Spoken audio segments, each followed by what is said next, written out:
శ్రీ విద్యా ఛానల్కి స్వాగతం అండి. 2025 ఉగాది నుంచి రాశి ఫలాలు ఎలా ఉండబోతున్నాయి? మార్చి 30 నుంచి మనకి శ్రీ విశ్వావసు సంవత్సరం మొదలవుతుంది.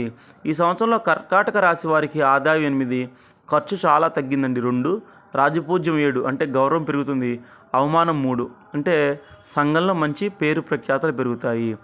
పోయిన సంవత్సరం మనకి అంటే ఈ మార్చి 30 వరకు కూడా మనకి 8వ ఇంట శని ఉండటం వల్ల వీళ్ళకి హెల్త్ ఇష్యూస్ ఇవాళ పోయిన నెల కూడా వీళ్ళకి హెల్త్ ఇష్యూస్ రావటం, ఖర్చు ఎక్కువ అవటం, డిస్టర్బెన్స్, చికాకులు ఉన్నాయి. 8వ ఇంటి శని వీళ్ళకి అష్టమ శని దోషం ఉంది.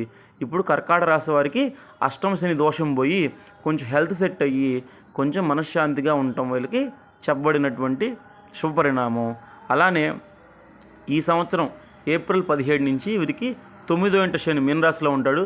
కొంచెం మిశ్రమ ఫలితాలు బాగానే ఉంటాయి, భయపడాల్సిన పని లేదు. శని మూలమంత్రం చదువుకోవటం, నల్ల కలరు మనకి ఖర్జూరాల్ని బీదవారికి దానం చేయడం చెప్పదగిన సూచన.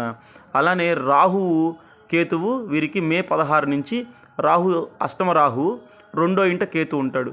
కొంచెం పుణ్యక్షేత్రాలు తిరగటం, ధర్మ కార్యక్రమాలు చేస్తారు కేతు వల్ల. రాహు చిన్న చిన్న డిస్టర్బెన్స్ ఇస్తాడు, సడన్గా కోపం రావటం, కొన్ని రక్త దర్శనం అంటే బ్లేడ్తో కోసుకోవటం కానీ ఇలాంటివి కూడా ఉంటాయి. కొంచెం జాగ్రత్తగా ఉండండి. రాహు కాలంలో చక్కగా ఆవుకి మినపగారెలు తినిపించండి, రాహు వృద్ధి చెందుతాడు.